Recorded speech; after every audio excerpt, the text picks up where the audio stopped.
CEO of an organization which is especially innovative. I can't take credit for that as much as I'd like to. It's really been a legacy that I've inherited of an organization that's committed itself over many decades to firsts. And that's what attracted me, quite frankly, to come to Toronto from the United States, from where I was recruited.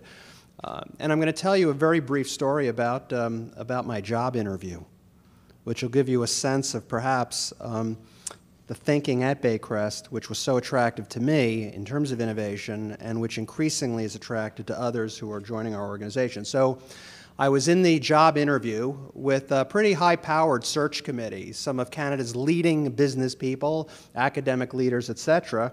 And we got to the CEO interview part where the committee says to the candidate, "So tell us, Dr. Reichman, what's your vision for Baycrest?"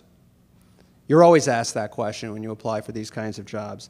Frankly, I'm not sure the committee really wanted to hear my vision for Baycrest so much as they wanted me to endorse, hopefully, their vision for the organization, because they represent the board. My job is to execute, right, fellow CEOs? Right, okay. So I had to give them, though, the proverbial candidate to answer. And so what I said to them was, well, hold on a second. Before I answer that, is it okay if I ask you a question? And they said, all right. I said, so when you think about, in cancer, the iconic organization in the world in terms of cancer care delivery, quality, research, perhaps knowledge exchange, what organization sort of comes to mind? And I've got to tell you, within a few milliseconds, that group of 8 interviewers said, Sloan Kettering. Now, perhaps some of them were thinking other institutions, but they said Sloan Kettering pretty quick. And then I said to them, okay, and when you think of heart care, cardiovascular health, research in heart, major global impact, what's the iconic organization that comes to mind? And the pause was a bit longer, and then they said, what do you think they said? What organization? Global leader in heart. All right, Cleveland Clinic. So then I said to them, okay, when you think about the iconic leader in senior care, innovation, education, research, knowledge exchange, next practice in care delivery, what iconic brand comes to mind? Silence. And then a few people around the table rather sheepishly said, Baycrest? And I said, well, you didn't say it with nearly the same unanimity or conviction as you said Sloan Kettering or Cleveland Clinic, but you also didn't say any other organization. I said, and that could be your vision. I knew I was in a good spot with the search committee at that moment. Now, why did I frame the question in that way? Because I already knew that this was an ambitious organization. I already knew that this organization didn't see itself as merely another system capacity provider of beds. This was an organization that had determined that more important than directly caring for more patients was by some means to influence positively the care of more patients. Now, that's not for every healthcare organization. That can't possibly be the mandate of every healthcare organization. But for some of us, it needs to be, particularly within the academic health sciences. And what we saw at Baycrest, which I think is vital to success and innovation, is we saw an opportunity to be seized before somebody else. And we've been seizing that opportunity over several decades. Much of our community doesn't realize this, but Baycrest, which takes care of 2,500 seniors a day, Baycrest was the first organization in North America to offer something called dementia day care to victims of Alzheimer's disease and their families for respite, and this is back in the 1950s. Baycrest was one of the very first institutions, it was the first institution of its kind in North America to implement an electronic health record across a full continuum of care. It was the first in North America in our sector to introduce computerized physician order entry and to demonstrate that by doing so you could reduce medication administration errors within a nursing home. Baycrest is one of the very few organizations in North America of any kind in healthcare that on a regular basis broadcasts knowledge exchange, educational rounds across the globe. We literally have a television studio within the hospital where we broadcast to hospitals across the Middle East, in the past South America, increasingly the Pacific Rim, and we're going to be expanding this across the United States as well. But it starts with a vision and an ambition to fundamentally change the way in which we think about our work. And that's hard for us in healthcare, particularly folks like me, a physician, where I've been rewarded over the course of my career not by being successful by thinking outside of the proverbial box, but actually thinking really well within the box. That's how you move up to become a hospital CEO. Within our paradigm, you have an affinity for being able to manage well within the rules of the game. That's how you sort of move up in healthcare, not by challenging the status quo, not by saying we don't need to do things better, folks. We need to do things fundamentally differently. And I think that's what innovation is. For us at Baycrest, we're not interested in doing what other people are doing, but doing either more of it or doing it better. We're asking, why are we doing this at all? And can't there be another way? I'll give you a tangible example of this. So if we are struggling across Ontario as well as in other jurisdictions on emergency department wait times, the reflexive response to that is to try to improve the efficiency of the emergency room and to try to get patients who are occupying beds upstairs out of those beds faster, right? To remove the clog in the pipes. At Baycrest, we're not interested in how an emergency room can function more efficiently or how an acute care hospital can get ALC patients out of their beds faster. We're interested in how we can keep seniors away from acute care hospitals entirely. So if a senior who's in a nursing home spikes a fever at 3 o'clock in the morning, under the existing method, we transfer them to the acute care hospital as fast as possible. And we think that no matter how hard we try to remove that clog in the drain, we're not going to be successful. So the answer here is to avoid the emergency department altogether and find new ways of doing that. That's just one very concrete example of how we're trying to ask new questions about how to solve the problem. But that's not so easy in healthcare for a variety of reasons, which I'm now going to talk about for a few minutes. In fact, we in healthcare find this incredibly difficult to do. Now, we've had some successes in healthcare that have been revolutionary, but some of those successes have actually come from insights offered from people outside of healthcare. And I think that that's a very important principle here, that some challenges, like the challenges we're facing as healthcare systems across industrialized nations, some of these challenges are just so vexing, they're so difficult and complex, that I really do believe that those of us within healthcare who are attempting to answer these questions are wearing blinders that are really prohibiting us from coming up with the kinds of answers that we need.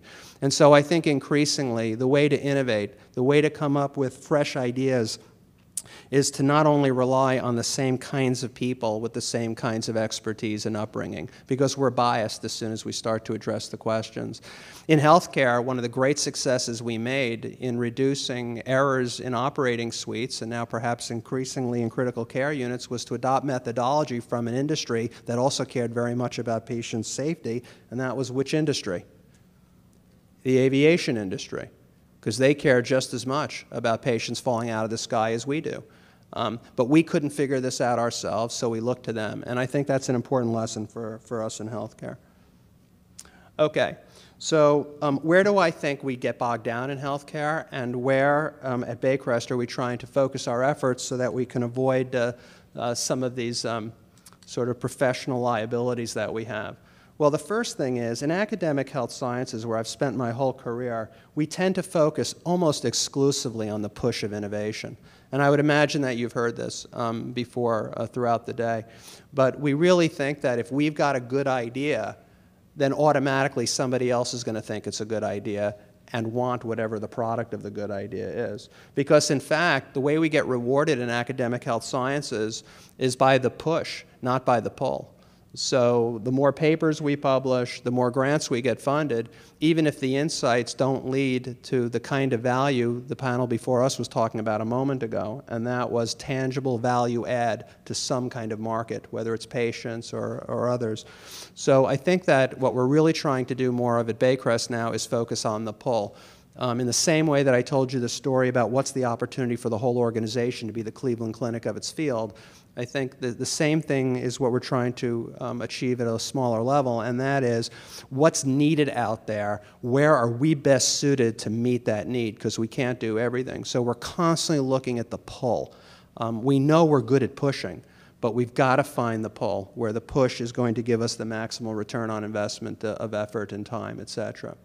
I already made reference to this notion of interdisciplinary. I do not think, as much as I value, in fact, love my fellow doctors, nurses, and other healthcare professionals, I don't think we're capable of coming up with all of the innovative ideas that are going to be required to advance the needs of an aging population. And so increasingly at Baycrest, we are engaging in dialogues with people outside of the conventional health disciplines. And that leads to a very fresh kind of dialogue with new kinds of insights. You know, paleontologists, some of you may have read this article in the New Yorker about 2 years ago, paleontologists who were experts in the field of finding dinosaur bones took about a decade, given their expertise, to find intact T-Rex skeletons under the best approaches they could come up with as paleontologists. And then Jack Horner, a famous paleontologist, and Nathan Myhrvold, a brilliant fellow, decided there's got to be a better way. So they brought into the room not just more paleontologists, but just a few paleontologists and people completely outside of the field of paleontology. And they said, is it possible for us to find intact T-Rex skeletons at a much more efficient rate than once per decade? And by this methodology of bringing different kinds of thinkers into the room, they now find an intact T-Rex skeleton once a year, not once a decade. And I think that's a very important lesson for us in healthcare. At Baycrest, we are now working towards identifying our innovation team, and the innovation team doesn't necessarily have to be the people who are obvious to you to be on the team. In fact, you might be better off just having volunteers who are really committed to dedicating their time and effort to innovation and giving them the tools they need. But I want to talk about some of the hurdles very briefly that I think we face in healthcare that we at Baycrest are trying to confront.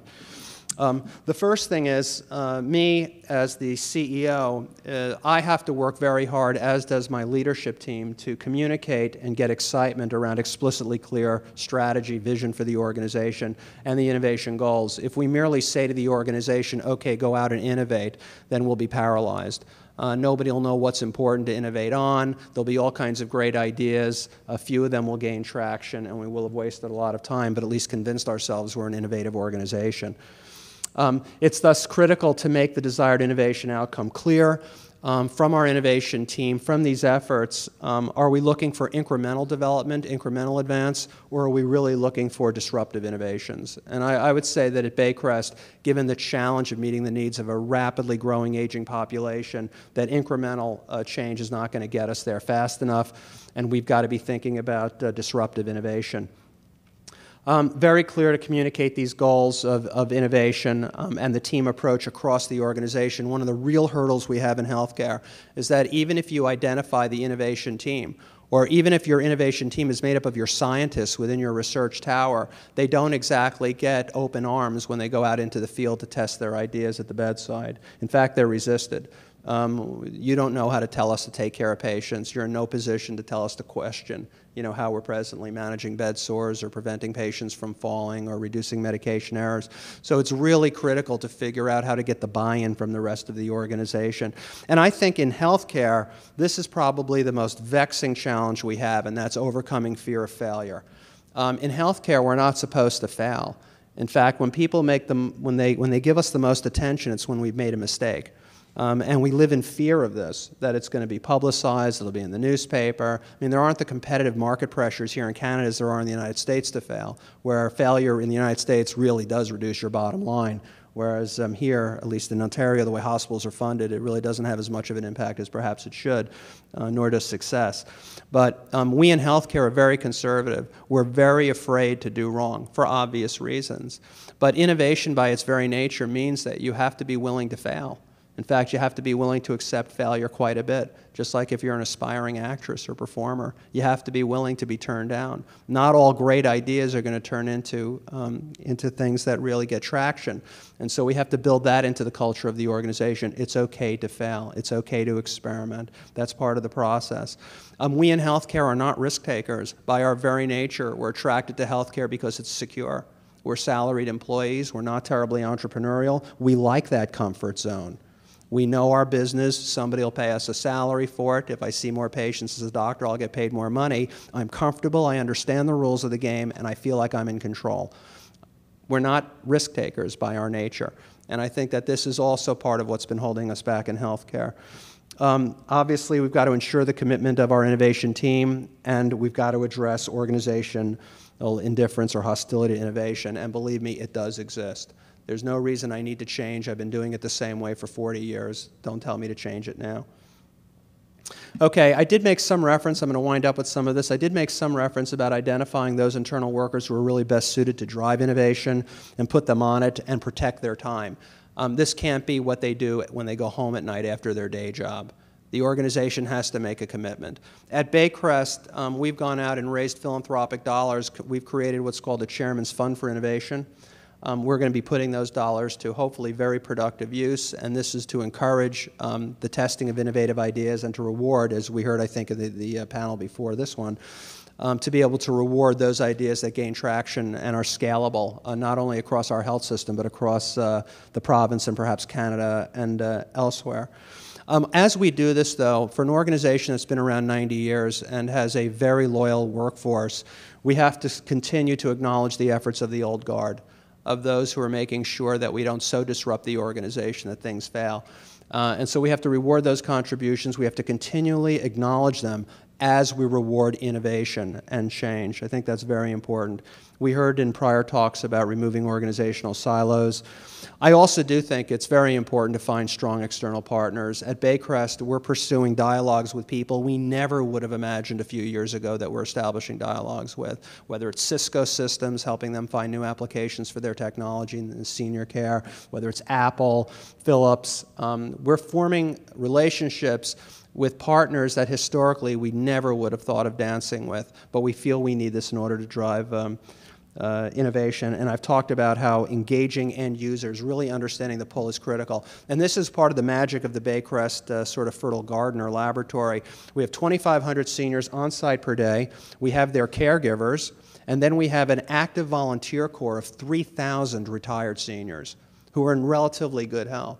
So between those 3,000 retired seniors who are on the Baycrest campus at any given point in time, plus all of the patients, plus all of their families, we have a population of people who can inform us as to what seniors need in order to stay well and stay in their communities.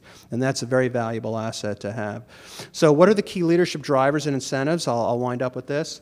Well, you got to create the burning platform. Quite frankly, folks, in healthcare, we have no choice but to innovate. Nobody in their right mind thinks that merely doing more of the same is going to meet the needs of our rapidly aging population. This is folly. We're not going to build twice as many nursing homes. We're not going to unclog all of our emergency departments.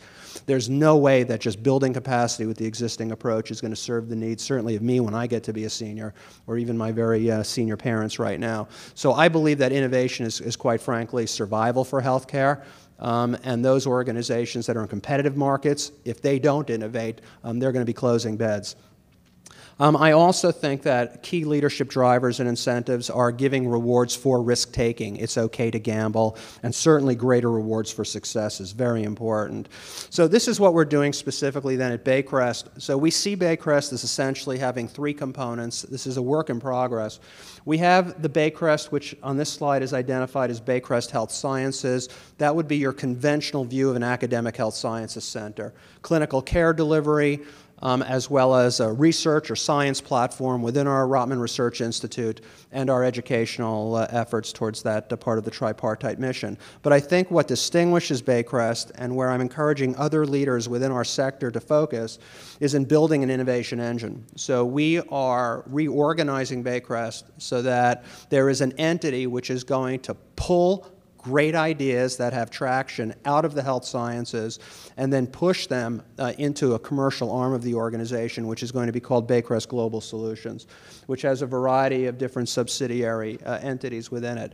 We've tested these ideas through a company we created with the help of the Ontario government called Cognicity, which some of you may have heard of. And I'm going to stop with this lesson. We went to the Ontario government and we said, if we can raise $10 million in what is essentially venture philanthropy, will you as a government match it, and what you will get as a result is if we can get traction on the science, we will then have a for-profit company that will be created, the first of its kind in Canada, and we will deliver that to you, government, within 24 months. So the government said to us, actually first we asked for 24 million, not 10, and the government said, what kind of match is that? And I said, it's a 2-to-1 match. Nobody said it had to be 1-to-1. They said, well, you're crazy, you must be from the United States. So, we're not giving you 24 million, but we will give you 10. And so the Ontario government gave us 10 million. We matched it with 10 million in essentially venture philanthropy. And the good news is that within 18 months, we formed Cognicity, a for-profit company to bring to the market techniques, services to keep our brains healthy as we age. If we can do it at Baycrest, so can others. We saw the opportunity for our sector, and we seized it. Okay, thank you.